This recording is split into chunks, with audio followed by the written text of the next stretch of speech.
difference. Believe you can make the hit. As long as you can do that, you will be the best hitter in this game. There's no doubt about it.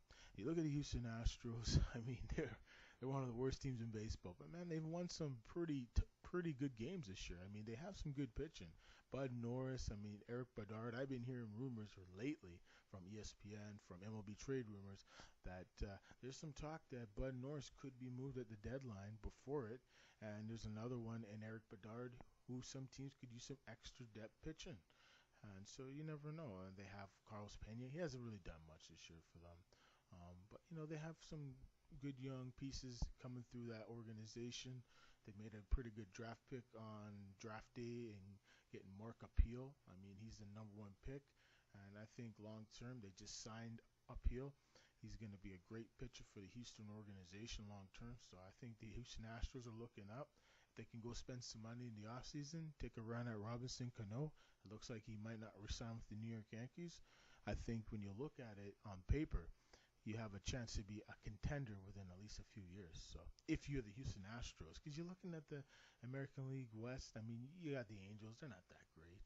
The Oakland A's, they don't have the finances like the Houston probably will in the future, or like the Angels or Texas. So, you have the money. And, Seattle don't really have the funds right now.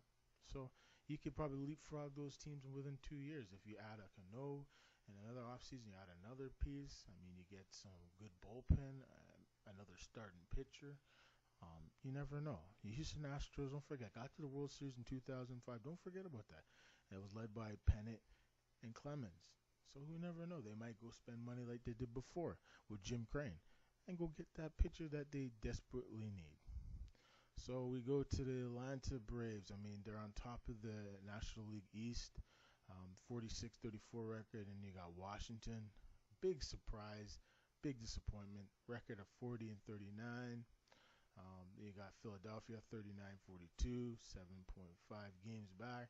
Then you have the New York Mets, my team. They're horrible, 32-44 record. Actually, you know what? They're actually having a decent year, the New York Mets. They're not too far out of it. They're only 12 games back. If they put a couple games together, they might get back into it. And you have the Miami Marlins. It's another long year. But I hear for sure it looks like Ricky Nolasco could be traded next week or within a week or two. It looks like the Dodgers. I mean, you saw them; they got smoked last night by the Phillies, 16-1. So it looks like they're looking to get some pitching. You never can have too much pitching, so don't be surprised to see the Los Angeles Dodgers acquire Ricky Nolasco in the next few weeks here. And you got Pittsburgh. I think they're looking to add some more pieces. They're on top of the NL Central. First time since last year. I mean, I remember last year they were on top of the division, and then they had that mammoth collapse after the All-Star break. But I think now they got some more stability with Russell Martin's the catcher, A.J. Burnett starting to pitch better. The young bats are starting to come through. Andrew McCutchen and the rest of the boys, the lumber company as we call them nowadays. It's not Dave Henders Lumber Company or the late Sturgill. What's it called? Willie Sturgill. I mean, yeah, and the rest of those guys, McCovey. But, it's a new version of the lumber company, and I think that they're getting the job done. They have guys like Travis Snyder, they have Garrett, Garrett Jones. They have some good young pieces on that team that's making that team good. The Cincinnati Reds have disappointed me this year. They haven't had the pitching. In this game, you need pitching. Votto hasn't really delivered much. Jay Bruce hasn't really delivered.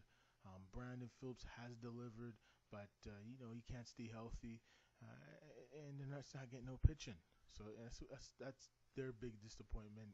Milwaukee's been horrible, 32-46 record. Cubs, of course, they're going to be bad, 33-45. They'll be big time sellers come trade deadline. I'm hearing. It looks like Soriano is going to be on the move. Garza, I'm hearing right now, could be on the move real soon here. There's teams like the Braves that could use them. The Phillies could use them. The Washington Nationals could use them. The Yankees could use them. The Blue Jays could use them. I mean, every team needs pitching. You can't have enough pitching in this game. I'm telling you right now. And then you have Arizona Diamondbacks, and then you have the San Diego Padres. They won last night. They're 2 games back of being top of the division. in your right mind, who in their right mind would have fought the San Diego Padres, the lowest payroll in their entire division, one of the lowest payrolls in baseball, would be close to be at the top of their division. Man, they're kind of looking like the San Diego Padres of 1998. I remember that team. It had a guy by the name of Tony Gwynn and Trevor Hoffman. And where did those guys go? They got to the World Series. Not too bad. So you have the Giants, they're struggling, the World Series champs, 38-41 record. So I think in the end, folks, it's going to be interesting. I don't know which team's going to step it up, but I can tell you right now, we will see. There's still lots of time to go. There's almost 3 months left in the season. There's lots of time. Anything can happen.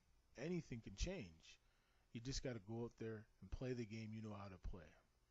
That's the key. It's have fun. Remember, it's a day-by-day effort. Everybody got to show up. Bring your bat to the ballpark and your ball. Bring the baseball and the glove.